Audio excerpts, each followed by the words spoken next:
Wow, so cute birdies. Never mind my grandpa using the Bluetooth. They will tae after Ay, they... dyan pala sila ta maglilinis na pala. Or they will poop after they eat. Look, both of them are gonna tae na, I think. I think only. Tae ka? Magtatae ka? Ha?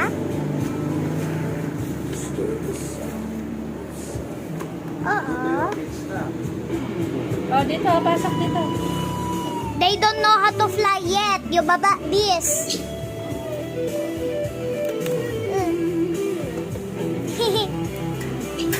They only know how to go out, not go in. Because we always put these high up.